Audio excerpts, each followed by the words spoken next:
Donc nous sommes dans Brachot d'Afret, ouais, au troisième tiers. Et la Gemara nous dit la chose suivante. Amar les Rava, les Rafram. Rafram, Rafram, c'est un Rav qui a été cité par ici Rava. Rava, il cite Rafram et il dit la chose suivante. Rava, il parle à Rafram Bar Papa, Rava s'adresse à Rafram Bar Papa et il demande à Rafram Bar Papa, l'imalan, c'est quoi l'imalan, Aurel, l'imalan? Non, non, lema, mais c'est lema.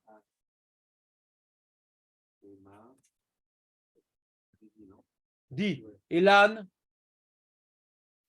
L'âne, c'est quoi l'âne? On a dit, par humilité, dit l'âne, c'est nous. Lema dis-nous, Mar, c'est le Rav, Mehane, Mile, Ma'aliata de Amrat, Mishme de Rav Chizda. Dis-nous, Mile, Mazé Mile, Raymond Mile. Est-ce que tu as un stylo, un cahier? Il faut maintenant que tu commences à noter, maintenant que tu étais, comment on a dit, fidélisé. Ouais.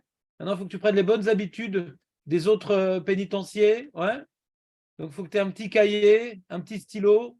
Tout le monde, je m'adresse ici. Pour l'instant, je vois que Marco qui remplit ses devoirs de sa vie incarcérale. Ouais.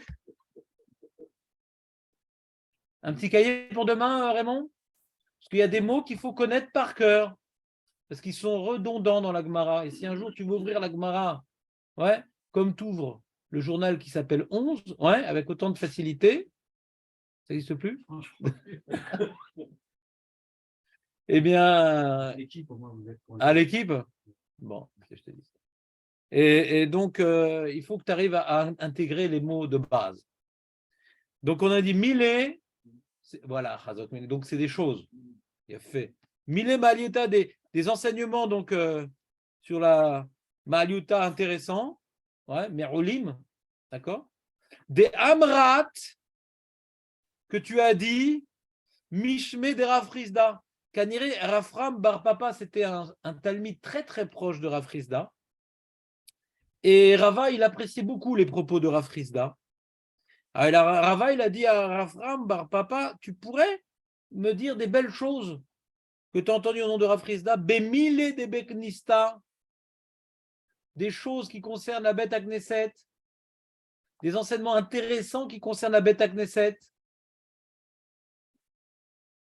Donc, pas besoin de demander le lien avec ce qu'on a vu plus haut, puisqu'on a pas mal parlé de Tfila Bet Sibour, Tfila Bet Knesset, Arichut Yamim, etc.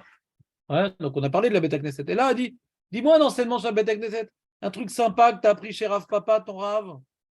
Amar le, il a accepté, il a répondu. Amar le, il lui a dit. Ari, Amar, Rav Rizda. Comme ça, il a dit Rav Rizda. Maïdirtiv, il rapporte un pasouk dans Teilim. Oev Hashem Sharet Sion. Mikol Mishkenot Yankev. Hashem, il aime les portes de Sion, de tous les foyers de Jacob. Vous connaissez ce pasouk ou pas? Non? C'est pas grave. Oev Hashem Sharim, mais c'est Sharim. Sharim, c'est les portes à Metsuyanim Balacha qui se distinguent par la halacha. C'est Beth Midrash. Sharim, Metsuyanim Balacha, c'est les endroits où on étudie la halacha. Pourquoi ça s'appelle Sha'ar? Parce que, tu te rappelles, à l'époque, dans les villes, à l'entrée de le Bedin, il se trouvait au Sha'ar. D'accord? Exactement. Donc, c'est là où tu as au Bedin, j'imagine. Tu as par exemple, des fois, quand je joue au Bedin de Rav Klein, ouais, des fois j'ai des questions, je joue au Bedin de Rav Klein. Et là-bas, il y a Rav Klein, donc il y a un des plus grands talmids du Rav Wosner, un des Gdolé à Poskim Mayom, ouais. Rav Shaul Klein, je ne sais pas si vous avez entendu parler de lui. Et donc, et là, il y a autour de lui, enfin, lui, il est en tête de table, il y a une table là-bas, il y a au moins 8 Dayanim. Ouais. qui sont là-bas pour, ce n'est pas des mecs de 20 ans, hein, des mecs de 50, 60, ouais, qui sont là-bas pour encore apprendre. C'est-à-dire qu'il y a des questions qui sont posées à Rav Klein, ils en discutent entre eux, etc., etc. Et j'ai vu dans les pauses, quand il n'y a personne qui vient, ils sont en train d'étudier. Ils ouvrent des sujets. Donc, alors là-bas, ce n'est pas du non-stop, il y a des heures. Ouais. Mais Kaniré, il y avait des endroits, à l'époque, où ça pullulait d'Alacha, etc. Et des fois, on allait poser des questions. C'est comme de Birour à Alacha. Birour à Alacha. Et Yoter mi batek nesiot ou Yoter betamidrash. Donc il dit Hachem, il aime plus le kolel que le bet knesset et le bet midrash. Mais c'est quoi, c'est pas déjà un bet midrash, le Sha'arei Metsuanim Balacha? C'est quoi la différence entre Sha'arei Metsuanim Balacha et bet midrash? Demande-t-il moi-même, avoue-t-il, par contre. C'est quoi la différence entre Sha'arei Metsuanim Balacha et bet midrash? S'il y a marqué maintenant Sha'arei Metsuanim Balacha mi bet knesset, je comprends. Hachem, il préfère l'endroit où on étudie la Torah que l'endroit où on prie. Ça, je comprends. Enfin, je comprends. C'est un chidouche. Mais je comprends la comparaison. D'accord?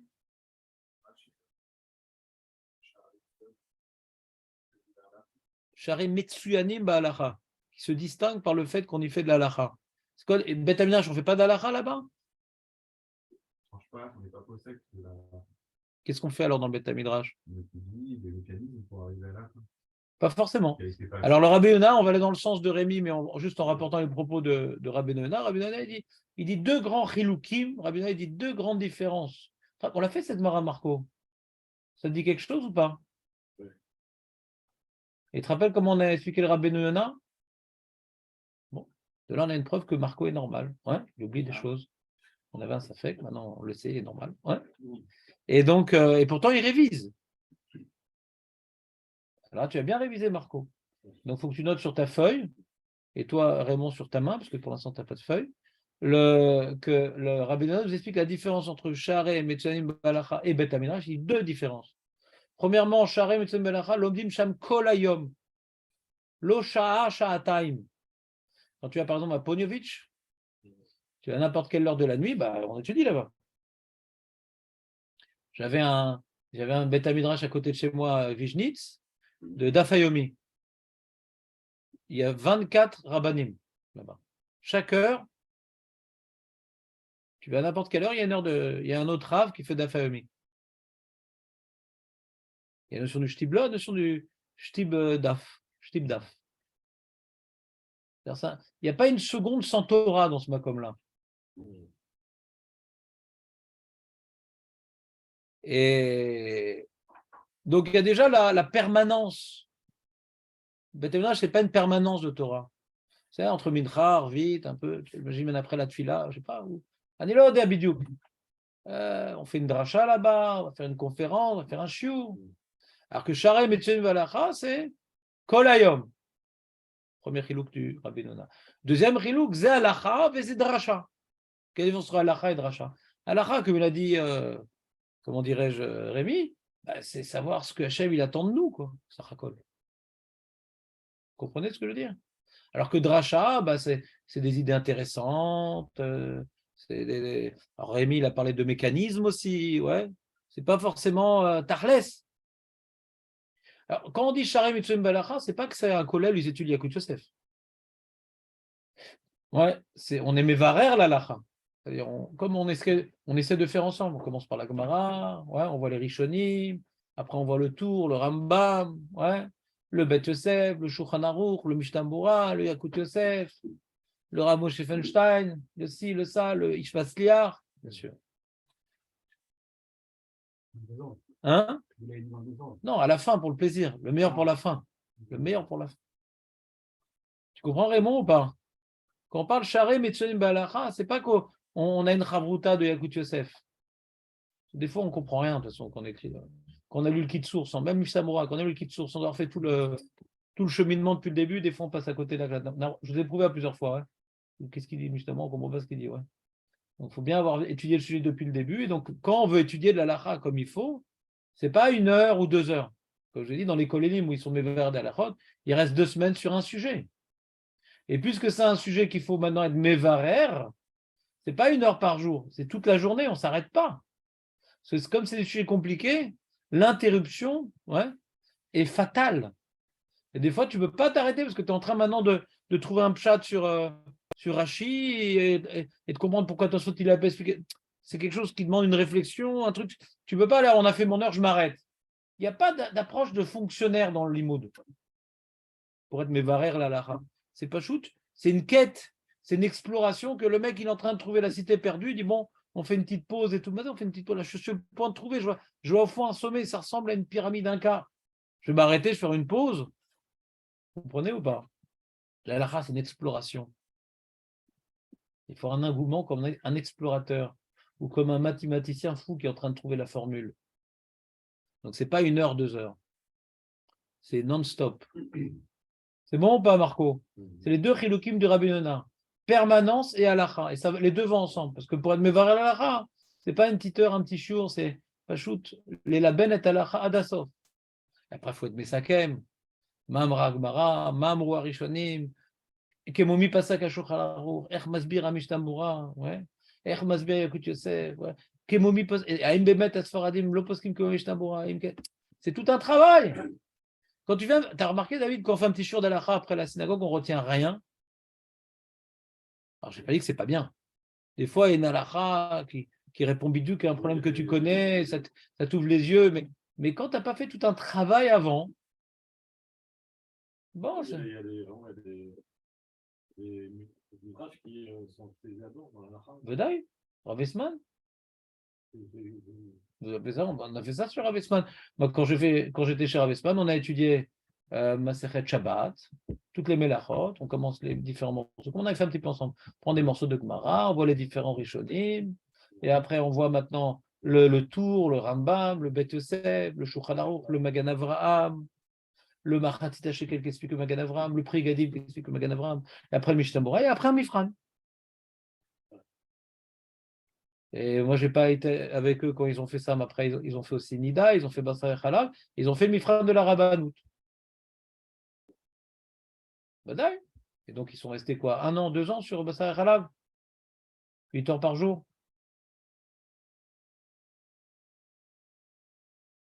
Badaï, il y a des endroits comme ça. Quoi, tu veux rentrer en collègue comme ça, Marco? Ça te chaufferait? Hein? Tu n'as pas le temps, mais je vais te balancer à la police, on va te fermer ton VAD. C'est dommage, ton VAD, il est marqué dans le Mishnah, il est betera betvad le chachamim. Il est betera betvaad le chachamim.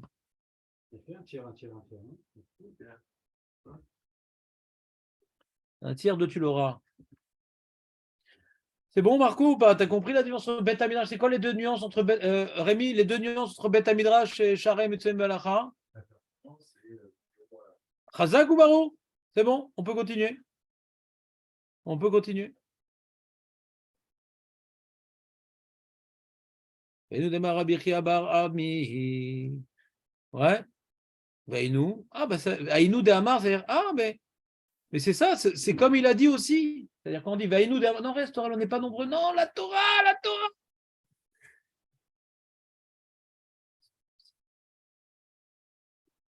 C'est destiné tragique. Tu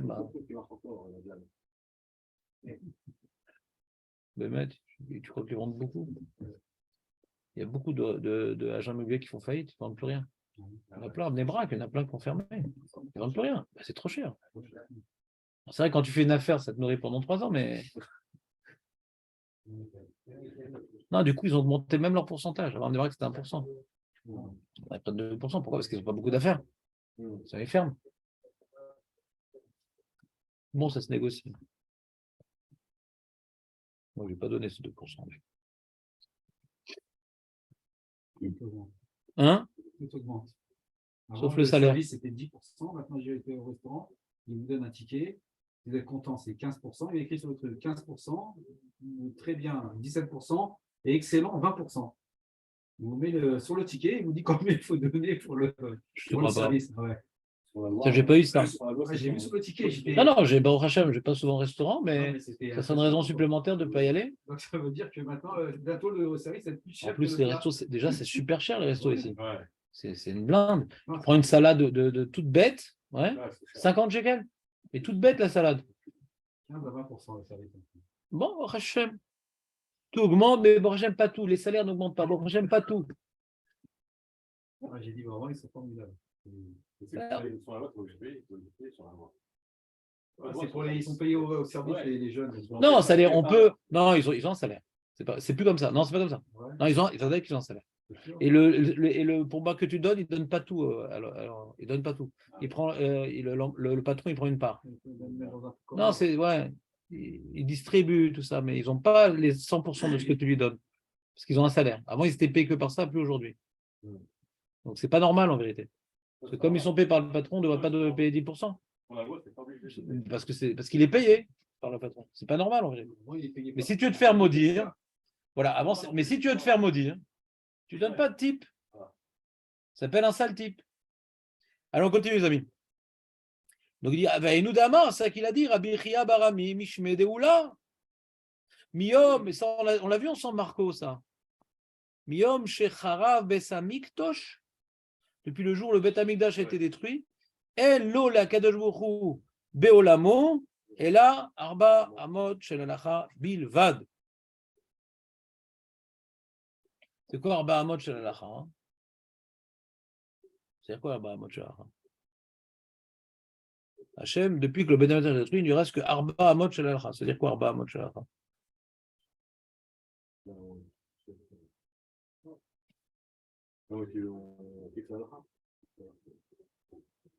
Si on dit Ve'ainu de Amar, c'est ça qu'il a dit aussi. S'il n'avait pas dit Ve'ainu de Amar, que c'est le même enseignement, j'aurais dit Arba Amot Shel Halacha, c'est le mec qui respecte la Halacha. Non, c'est Arba Amot, j'aurais dit.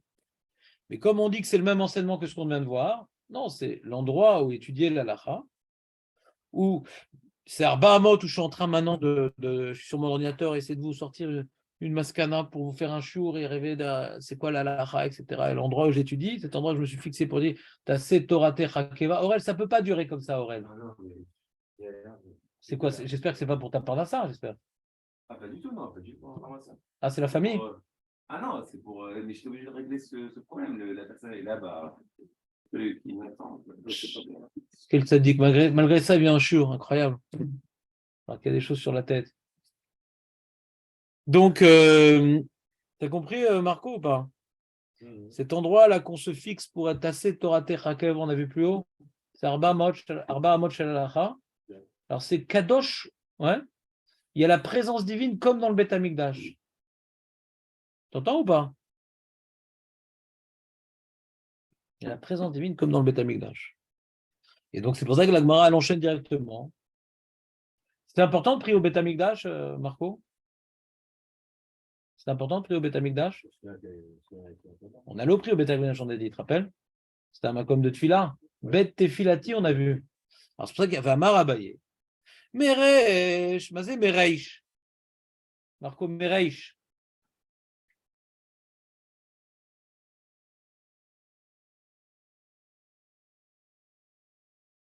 Au début, Mereish, c'est Barishona. Mereish, Barishona. Vas-y, notez. Meresh Avagarsina, j'étudiais Bego, Beta, Betor, ma maison. Au début, j'étudiais dans ma maison. Salena, Bebe Knista, et j'allais à la synagogue pour prier. Au début. Comment? Ouais, Garis, c'est étudié. Garisna, c'est j'étudiais. Garis, c'est étudié. Garisna, c'est j'étudiais. D'accord? Kevan de Shamaïna, comme j'ai entendu, Lehad et Amar, ce qu'il a dit, Rafria bar Abaye Mishme Deula Miyom Shechav Besamikdosh, En lo la Kadosh Bochou Lom la Arba Amos Shel Alcha Bilvad, que depuis la destruction de Betamikdash, Hachem n'a plus de présence dans ce monde que dans l'Arba Amot de l'Alacha. Lo Ava Matzlina Elaecha de Garsina, je ne priais plus qu'à l'endroit où j'étudiais. Je dis, je ne vais pas aller dans une bête à cette bidon, alors que l'endroit où j'étudie, c'est l'endroit de la Shrina. C'est comme là qui peut prier au Beth Amikdash, il peut prier à la synagogue.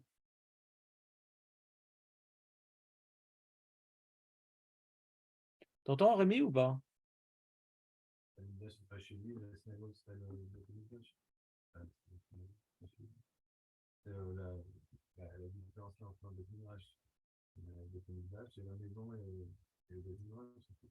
Je sais pas, peut-être. En tout cas, on dit que, en tout cas, l'endroit où j'étudie, c'est comparable au Beth Amikdash, la synagogue, non. Ça, c'est établi, par contre. Ça, on est sûr. Ce que dit la Gemara. Et quoi, il prie Béachid?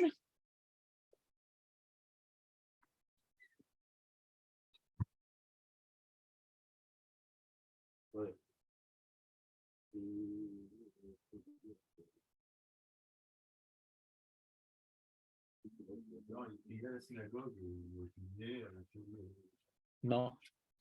Vas-y, relis-moi la Gemara. Meresh, vas-y, Meresh. Au début, Ava Garcina, j'étudiais. Bego Beta, dans ma maison. Ouais. Bébé Knista.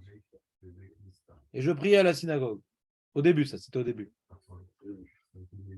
Aval Kevan, puisque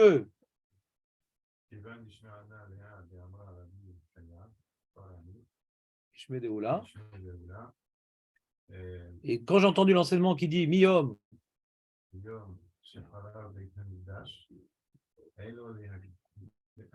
Kadosh Baruch Hu Be'olamo, il a Arba Amot Shelacha Bilvad. Depuis que j'ai entendu cet enseignement, qu'est-ce que j'ai fait? J'ai changé d'habitude. Loava Matsilna, Ela.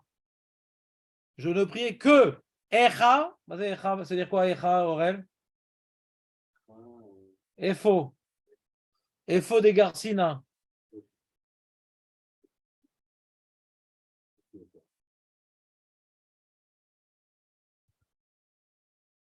Donc il prie à la maison, plus à la synagogue. Mais tout seul? Hein?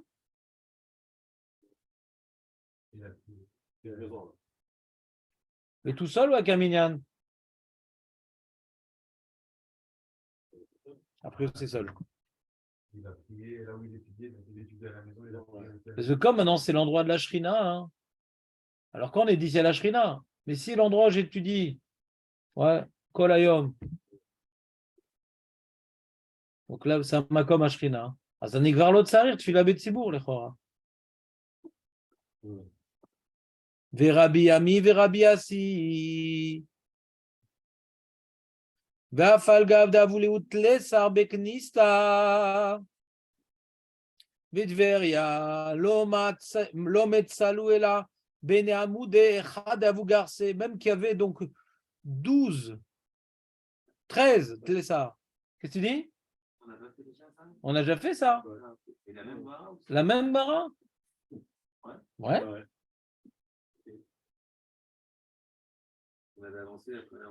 Non, on avait fait ce morceau-là parce que c'était lié à un morceau qu'on avait vu avant. La notion de fila betzibur, etc., les exceptions, les trucs. Lo matzle la bene amoudé. Alors qu'il y avait 13 synagogues à Tibériade. 13. Vous vous rappelez les fameuses 13 synagogues à Tibériade? Vous vous rappelez ou pas? Ben non, on ne rappelle pas. Lometsalou et la bene amoudé. Mais il ne priait qu'entre les colonnes. On a l'impression que ils étaient aussi dans des Sheharim. Bene amoudé. Hein? Echa, mazé Echa Orel. Il fait Echa de Avou Garce, où ils étudiaient.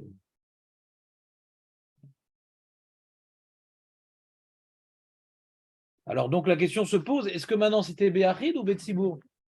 Marco il dit pas tout, on parle qu'ils étaient Béachid. Il y a une preuve qu'ils étaient Béachid, Bémet. Parce que la Gemara, plus loin dans Daf Lamed Hamoud Beis, elle rapporte la même histoire qu'il priait Ben Hamoudé. De là, la Gemara, elle veut prouver, se disait que c'était là-bas Rosh Chodesh, la Gemara dit que c'était Rosh Chodesh, et qu'ils ont fait le Moussaf. Donc la Gemara a prouvé de là-bas que même à Yachid, ils peuvent faire le Moussaf. Comment tu prouvais de cette histoire-là que même à Yachid, il fait le Moussaf s'il prie avec un Tzibour? Donc c'était Yachid. D'accord? Il y avait une marloquette dans la Gemara là-bas, est-ce que Tfilat Moussaf, c'est que le Tzibour qui fait ou même le Yachid? Il y a une marloquette dans le Moussaf. Moussaf, c'est pas comme le Mida. Moussaf, c'est vraiment pour remplacer le korban. La mida, c'est une mitzvah qui ressemble au korban, mais ce n'est pas pour remplacer la mida. Le moussaf, c'est oui pour remplacer. Comme le korban, c'est un korban tzibour. Peut-être c'est qu'en tzibour qu'on peut faire le moussaf. Il y a des Tanaïm qui pensent comme ça. La Gemara, elle tranche à partir de cette là. Tu vois, même le Yachid, il faisait le moussaf parce qu'ils étaient seuls. Donc, machma de la Gemara, que quelqu'un, hein, au moins qui est comme eux, et qui étudie toute la journée là-bas, ouais, alors il prie même Béachid.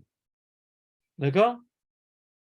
Mais le Rambam, ouais, il a fait abstraction de cette Gemara-là. Il dit non, non, non, non. C'est très important l'endroit où on étudie. Ah ben, mais toujours Béminan. Sur ça, le Rabbi Yonah dit, attends, tu es en train de me dire le Rambam, de quoi on parle? C'est très important de prier là, on étudie, mais en minyan. Alors, c'est quoi le chidouche? Si j'ai un minyan, de toute façon. Alors là, c'est aussi j'ai un minyan. Au Beth Midrash, d'après toi, le Rambam, aussi j'ai un minyan. Donc, pourquoi ça serait. C'est quoi le chidouche? De toute façon, je prie en minyan. Si tu me dis que quand je prie Béachid, à l'endroit où j'étudie, c'est plus important de prier en minyan, je comprends qu'elle me dit un chidouche. Je comprends qu'elle me dit un chidouche. Mais si tu dis maintenant, là où j'étudie, j'ai aussi un minyan, il n'y a pas de chidouche tellement. Là, il y a un minyan et là, un minyan, et là, j'étudie. C'est la malo. Ma chidouche. Tu comprends la question, Rémi, ou pas? Alors, répond le Rabbi Yonah, dit oui, que là-bas, dans la synagogue, c'est Berov Am Adrat Meler. Qu'il y a une ma'ala de prier dans un endroit, il y a plus de monde. Face à la ma'ala de Berov Am Adrat Meler, face à la, comment dirais-je, le point positif de prier dans une grande communauté, même que tu es juste 10 dans le Beth Midrash, ça passe avant la synagogue Berov Amarat Meler, comme ça il dit le Rabbi Yonah. Mais c'est dochak, quoi. Je pense ici que la Gemara dit beaucoup plus que repousser la ma'ala de Berov Amarat Meler. Et puis l'histoire qui dit au début, j'étudiais à la maison, moi je crois qu'il étudiait seul, quoi, et il priait à la synagogue. Ouais. La page toute, et Chachmet Sarfat, eux, ils sont possèdent de cette Gemara-là, que c'est plus important de prier seul à l'endroit, ouais, du Limoud à Halacha que Betsibour dans une synagogue. Aujourd'hui, de toute façon, une synagogue, bon, Nathalie, non, mais à Bnei Brak, les synagogues, en général, c'est aussi des kolélim, de Beth Midrash. C'est rare qu'une synagogue elle soit. Remarque là où j'étudie maintenant, je trouve un nouvel endroit. C'est une synagogue sfarade et il n'y a pas de kollel là-bas. Donc ça reste une synagogue. Mais là, en général, tous les lieux de prière sont investis à Bnei Brak pour en faire des kolélim, des Beth Midrash. Mais il y en a encore quelques-uns qui ont survécu, qui sont restés que synagogue. Bon, il y a un petit chiot entre Mincha, Arvi, tout ça, mais c'est pas un Beth Midrash. Moi, je prie là-bas et parce que j'étudie là-bas, donc je prie là où j'étudie. Ça ne me fait pas perdre de temps. Parce qu'il dit le Rabbi Yonah, il dit même le Rambam qui dit que c'est plus important de prier Betsibour que de prier seul à l'endroit où on étudie. Même le Rambam qui ne veut pas accepter tellement le chidouche de la Gemara ici. Il a peur que les gens y partent en vrai. Ouais. Et comme ça, il est passé avec le Shulchan Aruch. Donc, en kaze halacha. Je prie seul au Beth Midrash et pas en Tzibour à la synagogue. Il n'y a pas cette halacha. Il a repoussé cette Gemara, il a expliqué comme le Rambam, donc il a neutralisé le chidouche, le Shulchan Aruch. D'accord? Donc il n'y a plus ce chidouche là. Le Rama rapporte le Chachmei Tarfat, le Rama, il rapporte à Yonah. Mais pour Soradim, en kaze davar. C'est pas me va-t-elle tfila Betsibour. Mais il dit le Rabbi Yonah, hein, il dit même le Rambam qui dit que tfila Betsibour c'est kadosh et on n'a pas d'exemption de ça. Eh bien, si tu es Torato ou Manuto, tu ne perds pas un instant, tu ne fais pas du tout le Torah un instant. Tout est temps de libre, c'est pour étudier. Alors, le fait d'aller à la synagogue, ça te fait du tout le Torah, alors tu as le droit, Mishum Talmud Torah Keneged Kulam, de prier là où tu étudies pour ne pas perdre du temps dans ta Torah, parce que toi, tu ne perds pas un instant dans ta Torah. C'est la seule exemption possible. C'est Torato ou Manuto. Il ne perd pas un instant pour la Torah. Oui.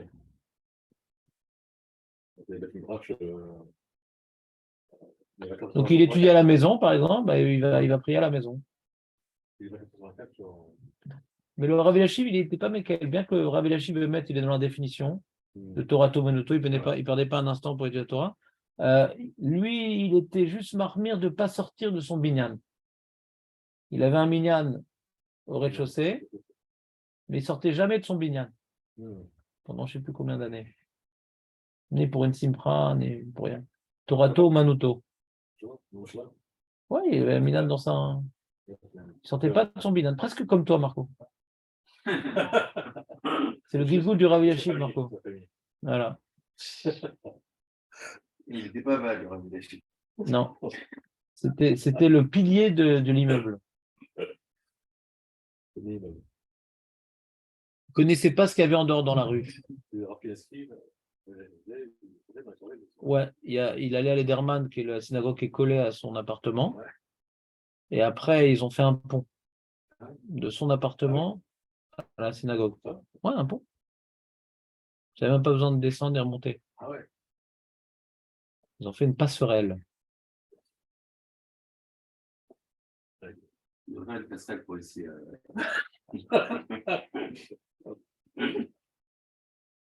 Non, au 17e étage. Ouais, t'imagines un peu s'il est en patin à roulette? Vous nous cassez le mur. C'est au premier étage. T'es jamais parti chez Raphaël Kaneski? Ah oui, c'est vrai que c'est en face de chez toi. C'est bon, ça t'a plu cette Mara, Rémi? Alors, on va continuer. Alors, c'est quoi la lacha? Alors, je peux prier à l'endroit où j'étudie seul ou pas? La conclusion, c'est quoi la conclusion de ce chiot? La conclusion, c'est qu'il faut prier des petits mots. Voilà, c'est que comme le Rambam, il a pas trop mis en valeur cette Mara-là, ouais. Donc, la lacha, elle est que la Tfila Betsibour, on n'a aucun tirout. Même le Limud Torah, c'est pas un tirout.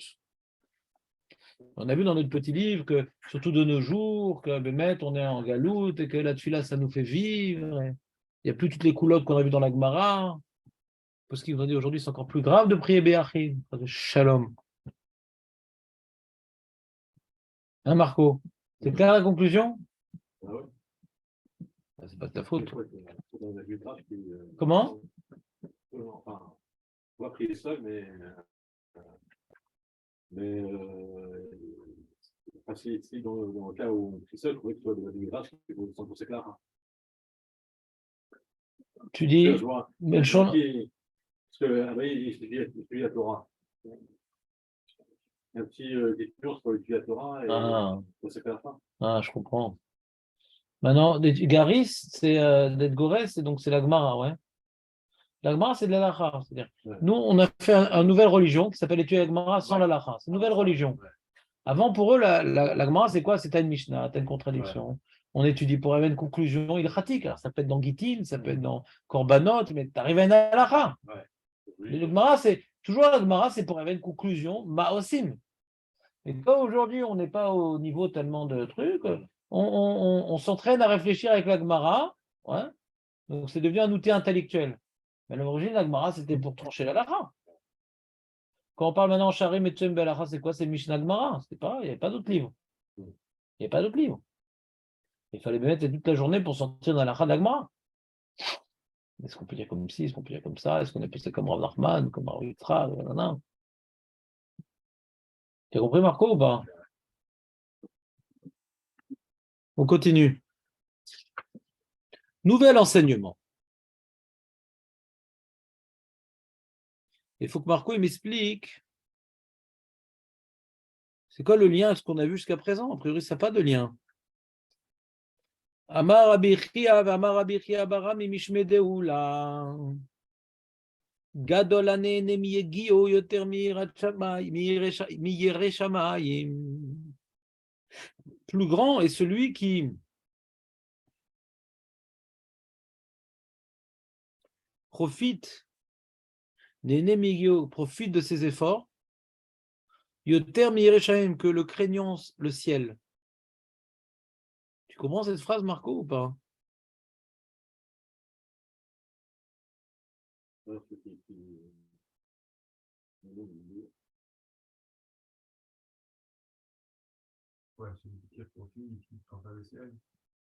y a deux personnes différentes. Il y a quelqu'un qui est Yireh Shamaim et l'autre qui est Yegia Kapo. Yegio, qu'est-ce qu'il dit Rashi? On va dire Rashi. Il n'y a pas de Rashi. Donc c'est tranquille. Regardez le Rashi qu'il n'y a pas.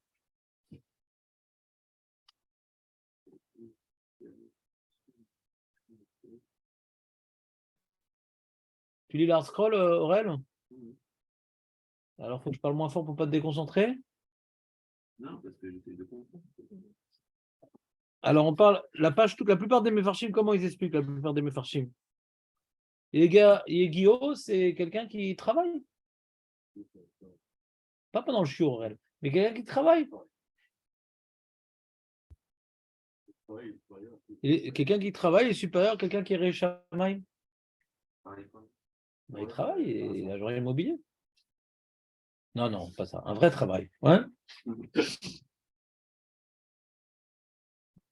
Il est paysan, il est menuisier, il est cordonnier. Un vrai travail. Il est Géa Capo. Il y a Géa. Je ne sais pas, dans les services, ça s'appelle Yegea Capo. Ouais, il travaille de ses mains. Je ne sais pas, ça s'appelle. Parce qu'il y a deux guerres, ça, il y a marqué Yegio, il y en a qui sont corrects, Yegea Capo. Ouais. Alors, Capo, ce n'est pas un événement historique de la guerre. Capo, c'est les mains. Ouais. Donc, il travaille de ses mains. Il fait un effort physique. Il est plus grand, celui qui fait un effort physique, que celui qui craint le ciel. Attends, mais il n'y a pas plus grand. Akol Bidjel Shamaim Chutz Mirat Shamaim. Comment ça s'appelle plus grand que quelqu'un qui craint le ciel? Quoi, le paysan, il est mieux que le Talmid Racham? Tu comprends essentiellement, Aurel, ou pas? Alors, tu peux travailler et craindre le ciel. Hein, ça va pas... Alors, Aurel, il est en train de dire quelque chose de très intéressant, mais qui est également étonnant. Je résume ce qu'il dit, Aurel. Il dit non, on parle bien sûr de quelqu'un qui travaille, mais qui est aussi Réchamaïm. Alors, la question est de savoir. Alors, attends, mais il n'y a pas photo alors. Si un mec, non seulement il travaille, il est Réchamaïm, et l'autre, il est juste Réchamaïm, mais il ne travaille pas. Donc, un, il a deux mains à l'autre, un, il en a un. Donc, on a appris en maths en 6e, ouais, que 2, c'est plus que 1. C'est comme tu dis, c'est mieux quelqu'un de Anav et Talmid Chacham que quelqu'un qui est Talmid Chacham qui n'est pas Anav. Bah, Toda Rabba, bye. C'est essentiellement. Si maintenant il a une Mahala en plus, alors pourquoi il ne serait pas mieux? Ah, Marco, qu'est-ce qu'il est fort. Il dit parce qu'on parle de quelqu'un que pour pouvoir subvenir à ses propres besoins, du coup, il va sacrifier un petit peu de temps de son limud Torah. On aurait pu dire non, non, non, non, non. Étude la journée, les gens ils vont leur donner le maaser. Ouais. On dit non. Alors, ben, pourquoi? Si on dit Talmud Torah Keneged Kula, les gens ils veulent bien donner leur maaser. Alors, pourquoi c'est mieux de subvenir à ses propres besoins, hein, d'après vous? Pourquoi ça serait mieux de. Au dépend, ouais. Il aurait pu étudier encore une massérette de plus, il aurait pu étudier encore approfondir le sujet, encore truc. Oui, mais pourquoi c'est mieux? Si on dit maintenant le limud Torah, c'est Keneged Kula, pourquoi c'est mieux de ne pas recevoir du maaser de quelqu'un? Pourquoi? Ari Issachar et Zevulun, non? Ouais. Ça existe ce truc-là dans la Torah. Alors c'est pas bien Issachar et Zevulun? Hachem, il a fait un piège. Il y a les Lévi'im, avec le reste de Israël qui reçoit le maaser, ouais. C'est pas bien tout ça? On est en train de remettre en question des choses qui sont écrites dans la Torah.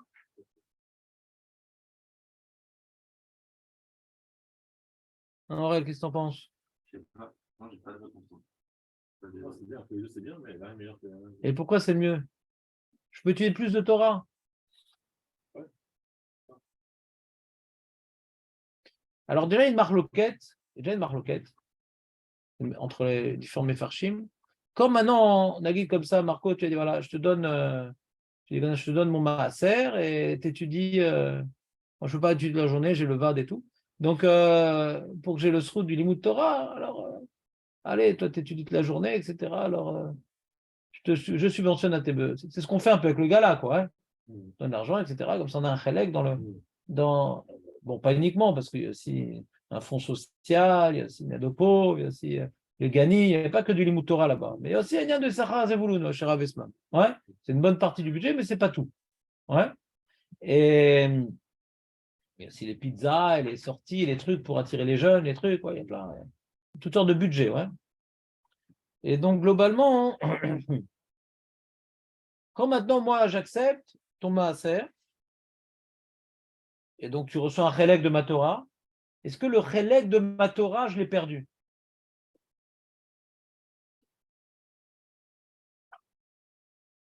est-ce que j'ai, la manière que toi, tu as renoncé une partie de ton argent, moi, j'ai renoncé une partie de mon salaire. Ou non, c'est comme une bougie. La flamme, elle peut allumer plein de bougies, mais elle reste la même. Ner lecha, ner lemea. Est-ce que maintenant, mon srout du Limud Torah, c'est comme une bougie ou c'est comme une gourde d'eau? Je te donne une partie de mon eau. Un Torah la maïm. Ou Esha Torah. Alors, c'est arrangé ou pas? C'est arrangé, Julien, ou pas? C'est vrai? Il a eu ce qu'il voulait voir, en tout cas.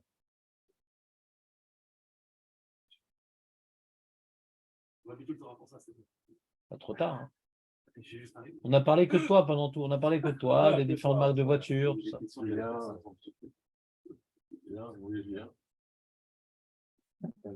Hein, t'as compris la question, Marco? Est-ce que la Torah, c'est comme de l'eau ou comme du feu?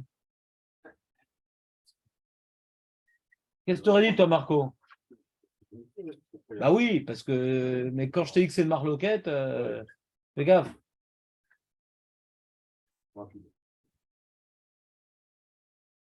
Alors, le Sfat Emet lui dit c'est comme du feu. Que celui qui étudie ne perd pas sa part, mais il donne de sa part aussi. Il a une preuve. Il a une preuve, le Sfat Emet, parce que tu connais l'histoire des Issachar et Zevouloun. C'est qui étudie, Zevouloun ou Issachar? Issachar. Comment ça s'écrit, Issachar, Marco? De Chine, un qui se prononce pas. Ouais. Il dit parce qu'il y a deux sras. Il y a son sra et le sra de l'autre, mais il ne perd pas son sra. Donc il y a un signe qui ne se prononce pas parce que c'est le sra de l'autre. Mais son signe, il se prononce quand même. Il ne perd pas son salaire à lui. Ça, il dit que c'est Meroumaz dans Issachar.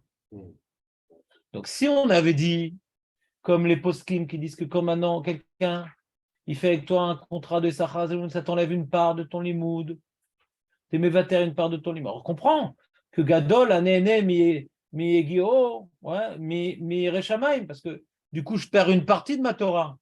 Tu comprends? Mais d'après les nombreux commentateurs qui disent que non, quand maintenant on me donne le maaser pour que j'étudie, pour eux, ils ont ma part, mais moi je ne perds pas la mienne. Alors pourquoi c'est mieux d'étudier en consacrant une partie du temps que j'aurais pu étudier pour le travail? Ouais. Pourquoi c'est mieux de subvenir à mes propres besoins et de ne pas recevoir le maaser des autres? Pourquoi c'est mieux? Arrête, je ne perds pas de mon salaire du limoud. Julien, pourquoi c'est mieux? Tu as une idée ou pas?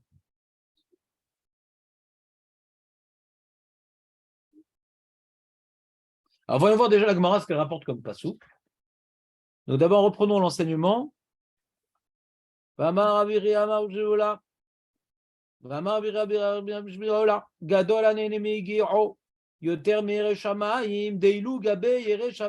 sujet du Yereshamaim, ma katouv. Katouv Ashre ish yiret Hashem. Katouv Ashre. Ashre. Sois heureux l'homme qui craint l'Éternel. Veilou, par contre, Gabé nene miyegio. Au sujet de celui qui profite du travail de ses mains. Ktiv yegia kapecha ki tochal ashrecha vetov lach. Donc il est marqué pas uniquement ashre, il est marqué ashrecha vetov lach. Au sujet de Yerushalmi, il y a juste marqué ashre. Et au sujet de celui que yegia kapecha, ouais, celui qui mange de l'effort de ses mains, il y a écrit non seulement ashrecha, mais en plus il y a un autre terme vetov lach. Il y a deux termes, lui. Donc de là, il a tiré ou là son enseignement que celui qui consomme l'effort de ses propres mains, il a non seulement Ashrei, comme celui qui est Yerushalmi, mais en plus il a Tovlar. C'est clair ou pas? Ashreicha ba'olam hazeh, vetov lecha le'olam haba. Lui, il a Ashreicha ba'olam hazeh, vetov lecha le'olam haba. Ve'legabe Yerushalmi, vetov lecha l'oktiv be. Il n'y a pas marqué Tov Lecha. On est super embêté, Marco. C'est-à-dire quoi? Celui qui est Yereshamaim. Ouais. Donc, il vient subvenir à ses besoins par l'intermédiaire de mécènes. Lui, maintenant, il y a marqué Ashrei, mais pas Tov Lecha. On est super embêté. Pourquoi on est super embêté? Parce que mashma de la dracha, tov lecha, c'est sur Olam Hazé ou Olam Haba? Olam Haba. Ashrei, c'est sur Olam Hazé ou Olam Haba? Hazé. Donc quoi, le mec étudie qu'on lui donne le maaser, il a que l'Olam Hazé? Il n'a pas l'Olam Haba? Si on avait dit l'inverse, il a Olam Haba, mais Olam Hazé, c'est pas en fastoche. Je comprends. Mais là, ça doit être écrit l'inverse. Il n'a pas sur Olam Haba. Purée, les mecs, j'arrête tout.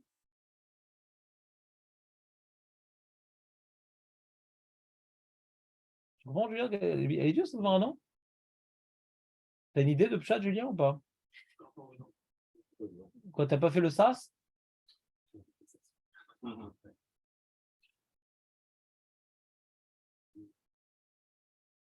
On compare deux mecs, Julien.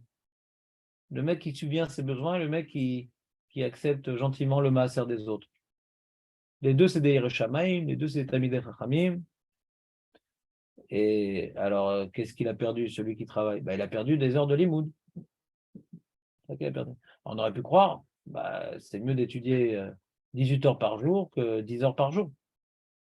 A priori, on aurait dit. Talmud Torah, quelqu'un a dit non, non, non, non. Mais où l'est? Regarde dans les mots. Godol anene.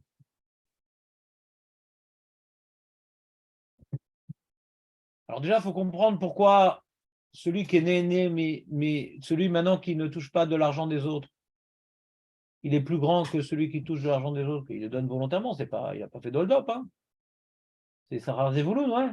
Il n'a pas fait d'hold-up. Déjà, pourquoi il est gadol? Celui qui ne veut pas toucher de maaser, la mot gadol. Et deuxièmement, il faut la dracha, elle est bizarre la dracha. Au sujet de celui qui vit du maaser, il y a marqué Ashrei. Et celui qui se souvient par ses propres efforts est marqué Ashrecha vetov lecha. Et dans cette dracha, Ashrecha c'est Olam Hazé, vetov lecha c'est Olam Haba. Il n'y a pas marqué Tov lecha au sujet de celui qui touche le maaser, quoi. Il n'a pas d'Olam Haba. C'était dans, c'est bon, Julien, ou pas? C'est compliqué cette mara. Alors, d'après les Mefarshim qui disent que Issachar et Zevulun, ils perdent une part Olam Haba, hein. Il perd une part au Lamaba, du coup. D'après, il y en a qui veulent expliquer justement de là. Il y a un qui disent on voit qu'il perd sa part au Lamaba. C'est quoi une part? Une partie de son limoud, il perd. Donc, c'est pas dire qu'il n'a pas de Lamaba. Mais ce n'est pas Tov Lecha au Lamaba parce qu'il y a une partie qui va manquer. Donc, c'est l'autre Tov. Mais ce n'est pas qu'il n'a pas de Lamaba. Mais il n'a pas tout le Lamaba de ce qu'il a fait. Il a été mévater une partie de Lamaba. Non, non, je ne sais pas. Si Zevulun, il n'étudie pas, il reçoit que la part de l'autre. Hein. La part de l'autre. Voilà, ça c'est une opinion, mais on a dit que beaucoup ne pensent pas comme ça. Avec le remède de Issachar, les deux signes. Ouais. Il garde sa part. Le morceau de la part, c'est toute la part ou un morceau de la part de la part? La part de l'autre. Il n'y a plus de là-bas du tout, là. Il n'y a plus de là-bas. Il n'y a plus de là-bas et c'est nous qui a pris la part. C'est pas ça que je dis, justement. On donne une part. Un morceau de la part de là-bas. Un morceau, ouais. Donc, j'ai pas tout mon lamaba, mais c'est pas que j'ai perdu tout mon lamaba. Il y a une partie que j'ai perdue. Il y a des histoires comme ça, des fois. Ça se faisait, les contrats de Issachar Zevulun. Moi, quand j'avais tchouva, il y a un copain qui commençait à faire tchouva, il avait entendu cette histoire, il voulait faire ça avec moi. Il a continué ses études et tout. Dans le même genre de truc que je faisais, donc ça rapporte un max. Et il m'a dit voilà, alors tu vas étudier, et on va faire Issachar Zevulun. Je sais pas, après j'ai perdu on ne sait pas. C'est perdu de vue. Voilà, je suis sur YouTube. Olivier.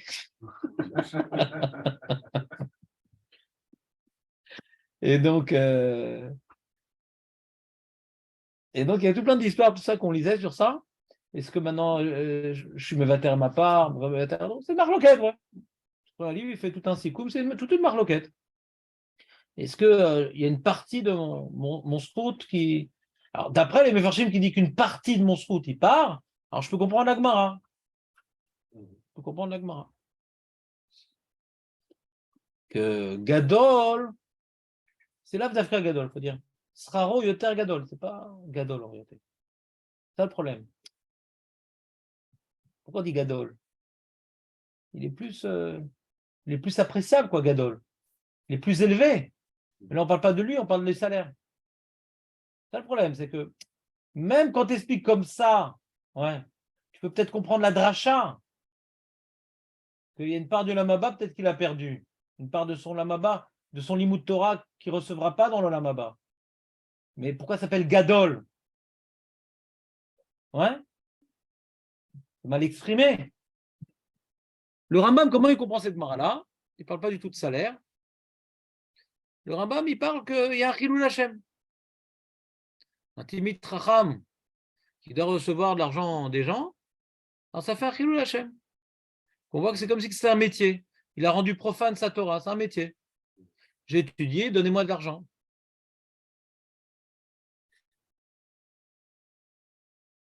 C'est pour ça que dans les Kolélim, aujourd'hui, c'est le Rosh Kollel qui monte pour les autres. C'est moi, Chilul Hashem.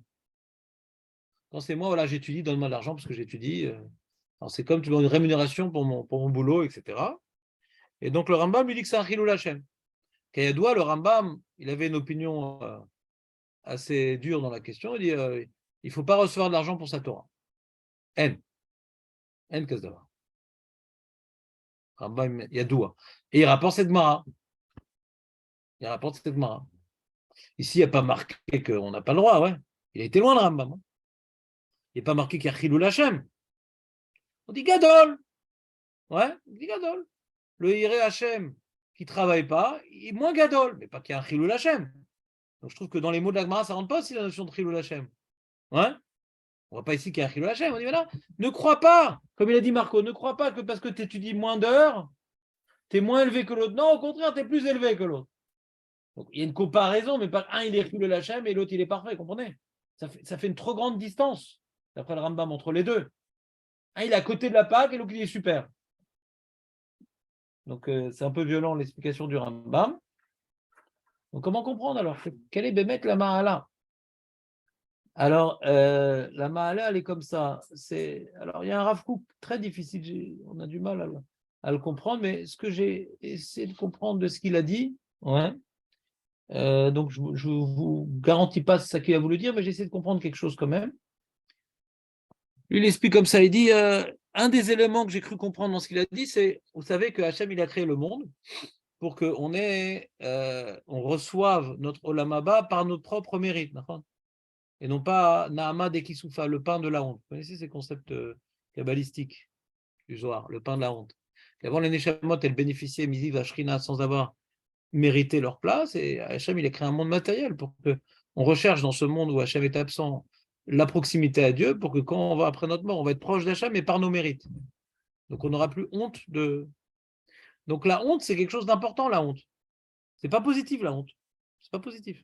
Hein, ça nous limite, quelque part. Et tout le but de la création, c'est justement de sentir qu'on mérite ce qu'on... Et là, on parle de Néhéné Miyegi-O. Il y a une anaa, il explique, il y a une anaa dans l'effort. Il y a une anaa, d'accord ?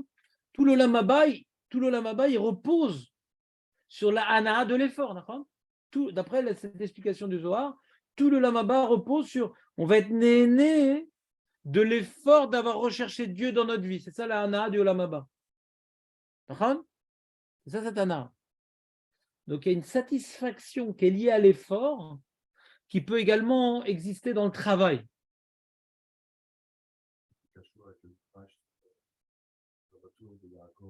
Juste un instant, Rémi, j'aimerais juste finir le développement avant d'écouter ta remarque, parce que comme je ne suis pas très clair, si tu m'interromps, je vais être encore moins clair. Donc, il y a dans le fait de ne vouloir pas dépendre des autres et de faire un effort, et de, comme on a vu dans la Gemara de Baba Metzia, hein, ouais, Kav yoter me tov kav echad mishelo mi tesha kabin mechavero. Vous vous rappelez ou pas? Quelqu'un, quand il a travaillé et qui profite des fruits de son travail, même si c'est une petite quantité, il préfère manger de sa propre culture qu'on lui vende son blé, qu'on rachète le blé d'un autre. Manger de son blé, on est attaché à la chose. On est attaché à la chose. Il y a une notion d'effort matériel. Une notion d'effort matériel. cet effort matériel-là, il donne une ana'a, des efforts, ouais, qui peut également donner des forces dans le limoud. La notion d'effort. Tu vois, par exemple, aujourd'hui, il manque beaucoup une notion d'effort. Pourquoi? Parce qu'il n'y a plus d'effort physique aujourd'hui. La plupart des travaux, c'est service, c'est Internet. Il n'y a plus d'effort, Birkal. Il n'y a plus d'effort. Quelqu'un maintenant qui est, je ne sais pas, Kablan, qui est pas. Il est Néné Miegia Kapo. Il a une satisfaction. D'accord? Et cette satisfaction, elle est réelle dans le monde de la matière. C'est une satisfaction qu'on ressent. Ouais. Et après qu'il ait ressenti, il va essayer de ressentir ça aussi dans son limoud. Il va peut-être plus tarlès et mettre encore peut-être plus d'efforts. Il a un autre regard sur le limoud à Torah, peut-être. Ça l'a élevé, cet effort-là. Alors que si maintenant, il se refuse de faire un effort et il va bénéficier de l'effort des autres, alors peut-être, on peut imaginer qu'il y a des personnes qui arrivent dans leur limoud à faire un effort colossal sans devoir passer par cela. D'accord? Comme on a Rabbi Shimon Bar Yochai, t'es pas tour de travailler. Il dit, j'ai pas besoin de travailler. Mais l'artecha nasa l'aider acherim, lui.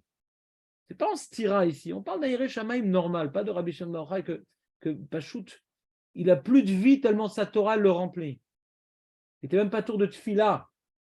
Rabbi Shimon Bar Yochai, pour dire à quel niveau il était d'avouk Batora. Ouais. Et pour quelqu'un qui n'est pas tour de tfila, ouais.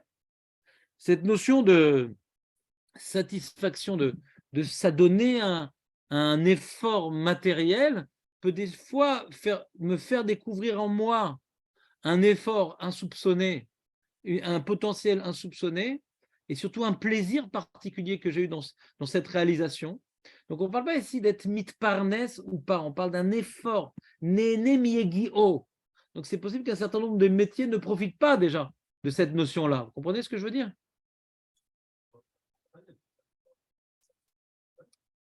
Ici, ils sont gorès ici. Tu vois, le bar, il rajoute Néné Miegia Kapo.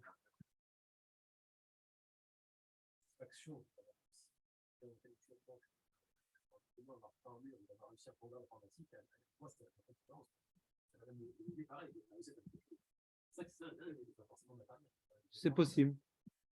C'est possible. On est là. Alors dans ce cas-là, pourquoi on compare au Talmid Chacham? Talmid Chacham, comme maintenant il a fini, voilà, je vous ai sorti un livre sur Megillat Esther, sur Echad, ce truc. Ah, j'ai fait un effort colossal, pas moins qu'un mec qui bosse, parce que le mec qui bosse que 8 heures, et moi j'ai fait 15 heures d'affilée. Donc dans ce cas-là, je sors de la Gemara.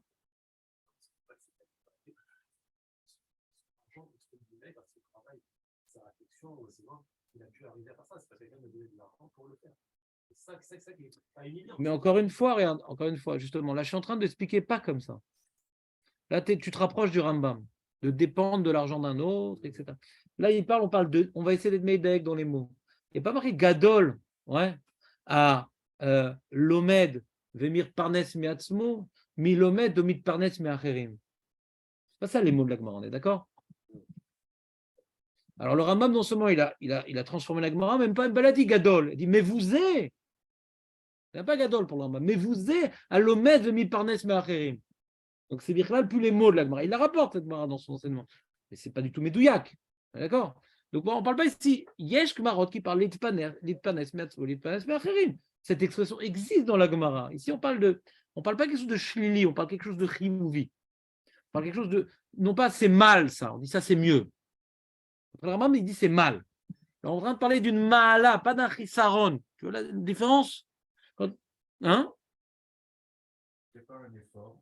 Celui qui reçoit du maaser, de faire attention à ce qu'il reçoit, c'est vraiment quelque chose qui est acheté, qui n'est pas volé, qui n'est pas.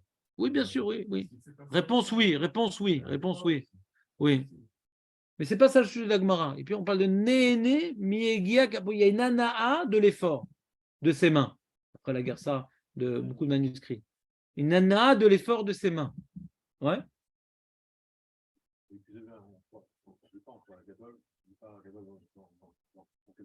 Comment? Le gadol, celui qui est né. C'est-à-dire, il ne faut pas oublier ici, il y a une expression particulière qu'on aimerait quand même, comme on dit en français, décoder. Il y a un code ici. Ouais. Il faut décoder une phrase. Gadol a Nehene Miegio, ou Yegia Kapo. Nehene Miegio. Alors, si on n'est pas Yegia Kapo, ouais, alors. Après, le pasouk qu'on rapporte, n'oublions pas le pasouk, qui a justifié la Gersa du bar. Yegia Kapecha Kitochal. Kitochal. Donc, c'est-à-dire que l'ana, elle est aussi parce que ça m'a donné la possibilité de subvenir à mes besoins. Donc, cette notion de subvenir à ses besoins, elle figure dans le verset. Elle ne figure pas dans la phrase de Oula, mais elle peut être sous-entendue dans la phrase de Oula. Parce que peut-être tu veux dire que Nehene Miegio, c'est de manger le salaire de mon travail. C'est peut-être ça, Nehene Miegio. Hein. J'ai travaillé et je mange ce salaire. Nehene, Gadol a Nehene Miegio, Miere Shamaim. Pourquoi on parle de manger dans la phrase de Oula? À cause du pasouk. Yegia kapecha kitochal. Ouais. Ashrecha vetov lecha. Ashrecha volam hazeh vetov lecha volam haba. C'est comme un conseil d'être plus artisan que d'être commerçant, par exemple. Je ne sais pas. Encore une fois, j'ai un safek sur capot. Julien, il a un safek sur capot. Ouais. Est-ce que l'enjeu, c'est de vivre de mon travail, comme il y a marqué, Yegia kapecha kitochal, c'est de vivre, de subvenir à mes besoins par mes efforts. Et capot, c'est statistiquement en général, comme à l'époque, ce n'était pas les programmes informatiques qui venaient nourrir les gens. Hein. C'est toujours le travail des mains. Où il y avait un travail intellectuel qui était payé. Il n'y avait pas. Même le Dayan, il devait être payé gratuit. Le Rav était gratuit. C'est payé pour un travail physique. C'est pour ça que je ne peux pas exclure Julien en étant médaillec des mots. Ouais, de Yégia Capot. En général, c'est Mayesh. Donc, je ne veux pas dire qu'un commerçant, il est moins qu'un artisan, hein, parce que c'est un diouk. Je fais une déduction anachronique. À l'époque, c'était comme ça qu'on. Alors, c'est vrai qu'il y avait des commerçants, mais même le commerçant, il prenait son cheval et il allait lui-même d'un endroit à l'autre. Ouais. C'était harassant le travail d'un commerçant. Tu crois qu'il y avait Volt ou FedEx, ouais. Il devait lui-même aller d'un endroit à l'autre. Ce qu'on appelle un rochel. C'est rochel mipo et rochel misham, ouais.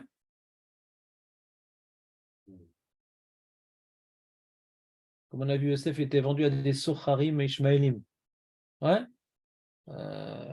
C'est des gens, ils sont en route, quoi, les socharim. Comme ça. Les commerçants, tu vois, au Moyen-Âge, ouais. C'était des marins, des trucs. Alors, il y avait aussi des magasins. Ouais. Mais quoi, il allait jamais se déplacer pour voir la Sora, pour truc. Le mec assis dans son bureau aujourd'hui, c'est quelque chose de relativement moderne, quoi. Surtout l'ampleur que ça a pris, c'est-à-dire l'ampleur que ça a pris. Parce que même maintenant, les agriculteurs, il y a plein de choses qui se font automatiquement par des machines, par des trucs. Le travail physique est de moins en moins, comment dire, présent dans la vie professionnelle. Mais je ne suis pas sûr que la Nikoudal est sur le travail physique ici. Ouais. C'est-à-dire, puisqu'il y a marqué Kitochal. Ah, ça.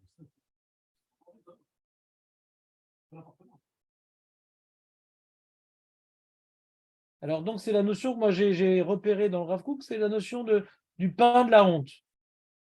Quelqu'un maintenant qui veut, quelque part, accéder au maximum sans obtenir de l'aide de l'extérieur, ouais. Donc il a une certaine maturité, il se donne à fond quoi, pour s'assumer lui personnellement, il se donne à fond pour s'assumer personnellement. Et je peux comprendre qu'il y a une mahala dans ça. Il est face à Dieu, il n'y a pas d'intermédiaire. C'est ce qu'on dit dans le Birkat Amazon, non? Dans le Birkat Amazon, on dit la phrase suivante.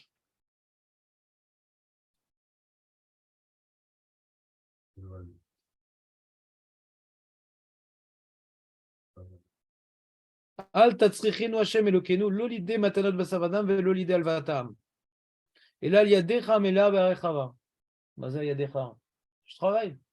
Oui, mais quand je travaille, ouais, C'est Hachem qui veut faire Nesoti. D'accord? Quand je ne travaille pas, hein. Alors c'est Alta Tzrichunu, Hachem Elekenu, l'idée matanot basavadam, je vais dépendre. Il y a des intermédiaires. C'est quoi cette fille-là? Cette fille-là, j'avais expliqué à l'époque, on avait étudié le Birkat Hamazon, c'est au moins il y a 10 ans, si c'est pas plus, que quelque part, pour pouvoir remercier Hachem de toutes mes forces dans la Parnassa, moi, il y a un intermédiaire. Quand l'intermédiaire, je dis merci monsieur, nanana, je viens faire dépendre ma subsistance à cette personne-là, d'une part sa générosité et d'autre part mes courbettes. Donc Hachem, il y a un intermédiaire quelque part. Et moi, j'ai envie dans le Birkat Hamazon de remercier Akadosh de toutes mes forces. Donc quand maintenant je demande de recevoir un Parnassa directement de lui, c'est pour pouvoir accomplir au maximum le Birkat Hamazon qui est de reconnaître que la Parnassa vient d'Hachem. Azan et Akol, ou Zan ou Mefarnes Lakol. Donc pour pouvoir bénéficier véritablement du privilège de remercier Akadosh de toutes mes forces, eh bien je ne veux pas tomber dans l'épreuve de dépendre d'intermédiaires. Cet intermédiaire, ça peut être aussi un patron quelque part. C'est aussi un patron. Alors, ce n'est pas une matanade bassar vadam, mais est-ce que je ressens que ma parnassa vient d'Hachem quand c'est du patron? Alors oui et non. Oui, parce qu'il est obligé de me payer par rapport à un certain travail. Ce n'est pas un cadeau. D'accord? Mais d'autre part, c'est quand même un intermédiaire. Est-ce qu'il va m'augmenter? Est-ce qu'il va me renvoyer? J'ai plein de clients. Si j'ai un seul client, ouais. Si j'ai un seul client, ouais. Mais là, une fois lui, Hachem, il m'envoie des clients, m'envoie des trucs, etc. Mais quelqu'un qui a envie de son boulot, c'est beaucoup plus compliqué que quand il perd un client parmi tant d'autres. Donc, on peut voir vraiment la main d'Hachem, quand on a plusieurs clients. Lui, ça marche pas. On peut voir vraiment le nissim. Mais celui maintenant qui a un salaire fixe avec un patron, il sait que son évolution ou pas dépend du patron. C'est plus compliqué, Nachan. C'est beaucoup plus compliqué. Donc, ça aussi, dans la vie de tous les jours, d'aujourd'hui, que la majorité des gens sont des employés, qui est aussi quelque chose de nouveau. Ça a commencé avec la révolution industrielle. Ce phénomène d'employé a commencé avec la révolution industrielle, où que maintenant, il y a des machines qui coûtent très cher, qui remplacent beaucoup d'efforts, et donc les paysans sont sortis de leur travail, qui était... ils n'avaient pas de patron, quoi, les paysans. Et ils sont partis dans les villes pour rentrer dans la manufacture. Et donc, il y a un patron, il y a un salaire fixe. Il n'y a plus d'aléas du climat, d'aléas des épidémies, d'aléas, tout ce qu'on voit dans les 3 fêtes qu'on dépendait la majorité, ils dépendaient de ça, la majorité partie de la population, d'Hachem. La pluie, elle vient d'Hachem, etc. Les épidémies, les trucs, les sauterelles, on était pas dans les mains de la nature, mais de la pluie qui vient d'Hachem. Et après, dès qu'on rentre dans le système de secteur tertiaire, où on est ou secondaire, qui est l'usine et tertiaire, qui est dans les services, on dépend d'un patron. Et il n'y a pas de surprise. Il n'y a aucune surprise. On a du mal à Rosh Hashanah à sentir que c'est juste avant la période des pluies, que tout va dépendre. C'est compliqué aujourd'hui, C'est quoi? C'est binaire où je me fais renvoyer ou pas, mais augmenter. En Israël. La seule chose qui augmente, c'est les prix, mais pas le salaire. C'est rare des employés qui sont augmentés, non? C'est-à-dire qu'il ne faut pas être cardiaque. Bon, la crise est dans le monde, il faut dire en Israël. La crise est dans le monde, les amis. L'inflation est dans le monde. Il faut arrêter d'être miraculiste. Ils ont voté 15% avec les 7. Les députés, on cherche là. Ils ont augmenté leur salaire? De 15%. Pourriture de leur race. C'est quoi ce truc-là? 15%. Mais ils n'ont pas le droit de faire ça s'ils n'auront pas tous les salaires à 15%, ils n'ont pas le droit de faire un truc pareil. Mais on n'a pas le droit de faire un truc pareil. Sous les pavés, la plage, les amis. Tu peux jeter des pavés, là. C'est quoi cette histoire? S'ils font une loi qu'on augmente le SMIC à 15%, je comprends, mais pourquoi ils devraient augmenter alors que la population, elle crève? 15%. C'est honteux. C'est honteux.